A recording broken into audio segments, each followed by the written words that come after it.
Gokil, Arsenal makin ngebut di puncak klasemen dan sekarang jaraknya makin jauh dari para pesaing. Arsenal kembali menunjukkan mental juara mereka di musim Premier League 2025-2026. Dalam pertandingan yang berlangsung, Kamis dini hari WIB, The Gunners berhasil mengamankan kemenangan penting atas Brighton. Meski pertandingan berlangsung cukup ketat, 1 gol cepat sudah cukup untuk membawa 3 poin pulang ke London. Kemenangan ini terasa sangat spesial, karena terjadi di saat yang hampir bersamaan dengan kegagalan, Manchester City meraih kemenangan. Hasil tersebut membuat Arsenal makin nyaman di puncak klasemen sementara dan membuka jarak yang cukup lebar dari rival-rivalnya. Buat fans Arsenal, momen ini jelas bikin optimisme makin tinggi. Setelah beberapa musim hanya menjadi pesaing kuat, sekarang Arsenal benar-benar terlihat seperti tim yang siap mengangkat trofi Premier League. Yang bikin malam itu makin spesial, Bukayo Saka merayakan pertandingan ke-300 dengan cara paling keren. Cetak gol kemenangan. Bukayo Saka lagi-lagi membuktikan kenapa dia jadi salah satu pemain paling penting di Arsenal saat ini. Dalam laga melawan Brighton, pemain timnas Inggris itu menjalani penampilan ke-300 bersama The Gunners. Dan seperti cerita film yang endingnya sempurna, Saka menandai laga spesial itu dengan sebuah gol. Gol tersebut tercipta di awal pertandingan ketika Saka mendapatkan ruang di sisi kanan serangan Arsenal. Dengan tenang, ia memotong ke dalam sebelum melepaskan tembakan ke arah gawang. Bola sempat membentur pemain Brighton, Carlos Baleba, yang membuat arah bola berubah dan mengecoh kiper Bart Verbruggen. Gol itu akhirnya bersarang di gawang Brighton dan membuat Arsenal unggul. Gol ini juga menjadi gol ke-9 Saka di semua kompetisi musim ini. Konsistensi pemain berusia 23 tahun tersebut jelas menjadi kabar baik tidak hanya bagi Arsenal, tetapi juga bagi timnas Inggris yang sebentar lagi menghadapi agenda internasional. Tapi kemenangan Arsenal kali ini juga datang dengan tantangan besar. Lini belakang mereka lagi diuji. Ialah satu masalah yang harus dihadapi.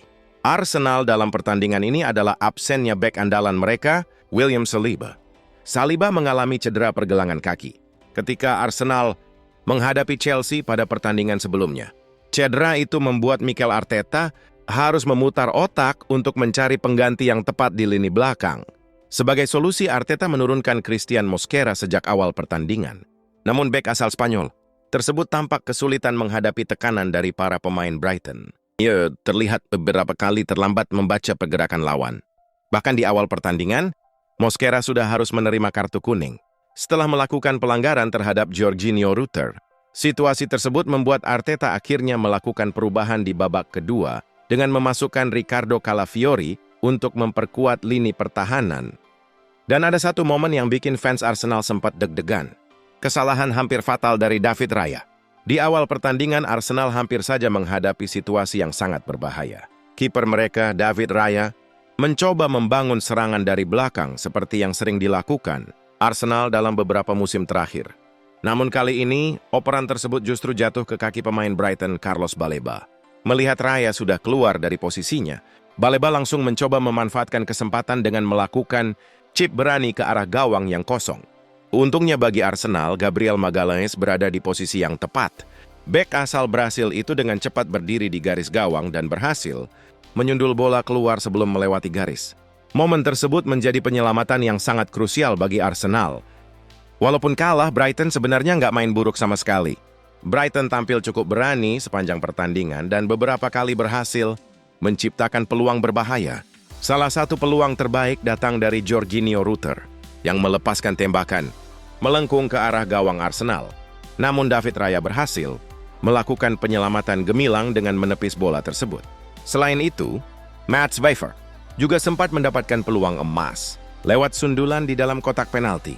Sayangnya, sundulan tersebut tidak cukup kuat untuk menaklukkan Raya. Meskipun akhirnya kalah, Brighton tetap menunjukkan permainan yang solid dan memberikan perlawanan sengit kepada Arsenal. Nah, yang paling bikin heboh tentu saja dampaknya di klasemen. Dengan tambahan 3 poin dari kemenangan ini, Arsenal kini semakin kokoh di puncak klasemen Premier League. Keunggulan mereka bahkan mencapai 7 poin dari pesaing terdekat. Situasi ini menjadi semakin menarik karena Manchester City gagal meraih kemenangan pada pekan yang sama. Walaupun City masih memiliki 1 pertandingan lebih banyak, tekanan kini berada di pihak mereka. Sementara itu, Arsenal justru berada dalam posisi yang sangat nyaman untuk menjaga momentum hingga akhir musim. Jika mereka mampu mempertahankan konsistensi ini, peluang untuk meraih gelar juara tentu semakin besar. Tapi bukan cuma perebutan gelar yang panas. Zona Liga Champions juga lagi kacau banget. Pada pekan yang sama, terjadi beberapa hasil mengejutkan yang mempengaruhi persaingan di papan atas. Aston Villa secara mengejutkan kalah telak dari Chelsea dengan skor 1-4. Kemenangan tersebut membuat Chelsea melonjak ke posisi kelima klasemen. Jarak mereka dengan zona 4 besar kini hanya 3 poin saja. Artinya peluang The Blues untuk kembali ke Liga Champions musim depan masih sangat terbuka. Belum selesai sampai di situ, Liverpool juga ikut meramaikan persaingan. Liverpool saat ini berada di posisi ke-6 dengan koleksi 48 poin. Menariknya, jumlah poin tersebut sama dengan yang dimiliki Chelsea. Hal ini membuat persaingan di papan atas semakin ketat karena setiap pertandingan bisa langsung mengubah posisi klasemen. Bagi tim-tim besar seperti Liverpool dan Chelsea, konsistensi dalam beberapa pekan ke depan akan menjadi kunci. Dan kabar buruk datang untuk Manchester United. Manchester United gagal menjauh di posisi ketiga setelah mengalami kekalahan dari Newcastle United. Dalam pertandingan yang berlangsung di St. James Park, Setan Merah harus menyerah dengan skor 1-2. Hasil ini membuat posisi mereka di klasemen menjadi semakin tidak aman. Jika mereka kembali kehilangan poin dalam pertandingan berikutnya, bukan tidak mungkin posisi mereka akan disalip oleh tim-tim di bawahnya. Jadi kalau melihat semua hasil pekan ini, satu hal yang jelas, Arsenal sedang memegang kendali penuh. Dengan performa yang stabil dan keunggulan poin yang cukup besar, Arsenal kini berada di jalur yang sangat bagus untuk meraih gelar Premier League musim ini. Namun perjalanan masih panjang dan masih banyak pertandingan penting yang harus mereka jalani. Terlebih lagi, Arsenal dan Manchester City masih akan bertemu dalam laga yang bisa menjadi penentu perebutan gelar. Satu hal yang pasti, first day di Premier League musim ini masih sangat seru untuk diikuti sampai akhir.